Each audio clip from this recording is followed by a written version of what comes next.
नमस्कार पेरेंट्स। एक बार एक पॉटर एक पॉट बना रहा था।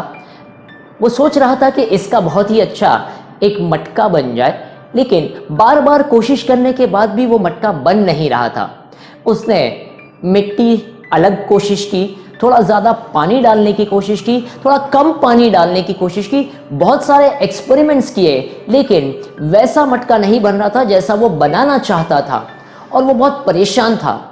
उसने 4 दिन तक ये कोशिशें की और फिर 5वें दिन उसने काम किया कि और कोई जो है जो ये पॉट्स या मटके बनाता है, मैं उसके पास जाके पूछता हूँ कि ये मटका वैसा क्यों नहीं बन रहा जैसा मैं चाहता हूँ। और फिर वो उससे दूसरे के पास गया, उसने पूछा कि यार मैं क्या गलत कर रहा हूँ, प्लीज़ मुझे हेल्प कीजिए। तो वो दोनों जहाँ पर ये पॉट बनाने का काम चल रहा था वहाँ पर आए और उसने बताया कि मैंने ये एक्सपेरिमेंट किया, ये एक्सपेरिमेंट किया, ये एक्सपेरिमेंट किया, ये किया, लेकिन फिर भी रिजल्ट नहीं मिला। कहीं पर मैं पानी शायद कम कर रहा था, पानी ज़्यादा कर रहा था, मिट्टी चेंज कर रहा था। और फिर जो दूसरा पॉटर आया उसने बोला कि एक बात बताओ, आप ढांचा कौन सा इस्तेमाल कर रहे थे वो बताओ। और फिर उसने बताया कि मैं ये ढांचा इस्तेमाल कर रहा था। और फिर उसने बारीकी से उस ढांचे को देखा और फिर उसने कहा एक्चुअली मिट्टी की गलती नहीं है, पानी की गलती नहीं है, ढांचे में चेंज की ज़रूरत है। ये ढांचे की वजह से वो ठीक से मटका बन नहीं पा रहा। और तब ये पहले पॉटर को समझ में आया कि एक्चुअली हमेशा मिट्टी की गलती नहीं होती, ढांचे का भी कुछ चैलेंज हो सकता है।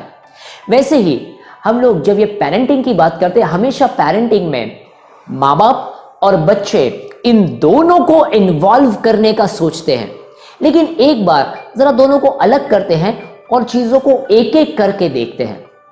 अगर आपने सबसे पहले शुरुआत की अपने आप से, तो शायद आपको पता चलने लगेगा कि आपको अपने साथ में और क्या करने की ज़रूरत है। और इसके लिए 3 स्टेजेस में काम हो सकता है। सबसे पहला, नो योरसेल्फ, अपने आप को और बेहतर जानिए। कैसे जान सकते हैं? सिंपल, अपने गुस्से को पहचानने के लिए कुछ ऑनलाइन टेस्ट ले सकते हैं। आप कितने फ्लेक्सिबल है या नहीं, उसकी भी कुछ टेस्ट ऑनलाइन अवेलेबल है। आपका पेरेंटिंग स्टाइल क्या है वो भी जानने के लिए आपको कुछ टेस्ट्स मिल जाएंगे। लेकिन इससे आपको ये पता चलेगा कि आप मतलब जो आप बच्चे के ढांचे हैं वो क्या है, उसमें क्या चैलेंजेस है, क्या बदलने की ज़रूरत है। इसी का दूसरा स्टेज है लर्न समथिंग न्यू, कुछ नया सीखने की कोशिश कीजिए। देखिए, आप थोड़े से पुराने मॉडल हैं। आप जब बड़े हो रहे थे तब शायद मोबाइल था भी नहीं और माँ बाप के बहुत ज़्यादा रेस्ट्रिक्शंस थे, बहुत ज़्यादा लिमिटेशंस थे।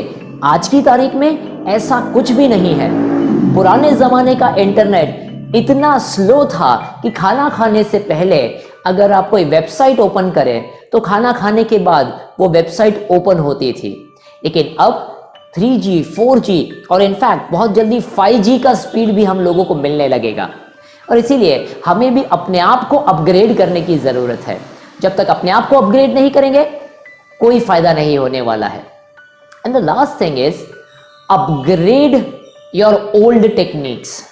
कुछ नया तो सीखना ही है, लेकिन हम चीज़ें कुछ पुराने तरीके से करते हैं। मतलब बच्चे को हम लोग कुछ इंस्ट्रक्शन देने की कोशिश कर रहे हैं वही पुराने तरीके से, जिस तरीके से हमारे माँ बाप हमें इंस्ट्रक्शन देते थे। लेकिन अगर हम लोगों ने कुछ नया टेक्निक किया तो हो सकता है बच्चे उसे बहुत जल्दी एक्सेप्ट करें और उसे अप्लाई करें, क्योंकि आजकल वो नए ज़माने की सोच जो है और उनके साथ में अच्छा लर्निंग वही रहने वाला है, लेकिन उनके साथ में उससे साथ कनेक्ट करने वाले कुछ टर्मिनोलॉजीज है जिसे वो बहुत कूल मानते हैं, बहुत लेटेस्ट मानते हैं। तो क्यों ना हम उसे यूज़ करना शुरू करें। तो ये 3 स्टेजेस है जिससे आप अपने आप को बहुत बेहतर बना सकते हैं। पहला, नोइंग योरसेल्फ, दूसरा लर्निंग समथिंग न्यू और तीसरा अपग्रेड योर ओल्ड टेक्निक्स।